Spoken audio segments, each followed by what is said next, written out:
Hi everyone, I'm here tonight to read you another story, and it's called The Incredible Book Eating Boy, and it's by a Christchurch favourite author of ours, Oliver Jeffers.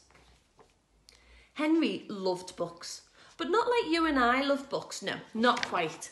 Henry loved to eat books. It all began quite by mistake one afternoon when he wasn't paying attention. He wasn't sure at first and tried eating a single word, just to test.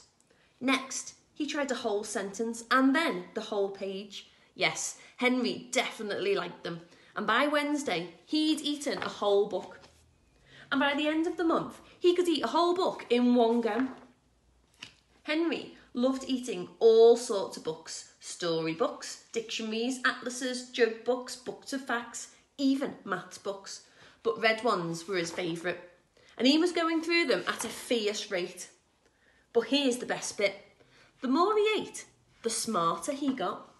He ate a book about goldfish, and then he knew what to feed Ginger, who's his pet goldfish.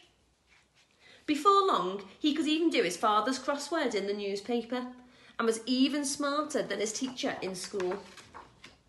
Henry loved being smart. He thought that if he kept going, he might become the smartest person on earth. So he kept eating books, and he kept getting smarter and smarter and smarter. He went from eating books whole to eating them 3 or 4 at a time. Books about anything. Henry wasn't fussy and he wanted to know it all. But then things started going not quite so well. In fact, they started going very, very wrong. Henry was eating too many books and too quickly at that.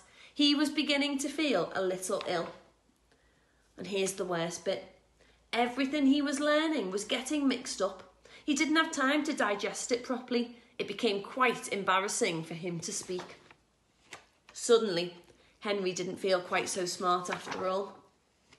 And more than one person told him he should stop eating books. Got no more books. Your head and belly can't cope. Besides, it means no one else can enjoy them. And then look at his library fine. You owe a total. So Henry gave up eating books and sat sadly for a long time. What was he going to do? Then after a while, and almost by accident, Henry picked up a half-eaten book from the floor. But instead of putting it in his mouth, Henry opened it up and began to read. It was so good. Henry discovered that he loved to read, and he thought that if he read enough, he might still become the smartest person on earth. It just might take him a little longer. Now, Henry reads all the time, although every now and then, looks like he still likes to have a little nibble. Keep safe, everyone, and see you soon.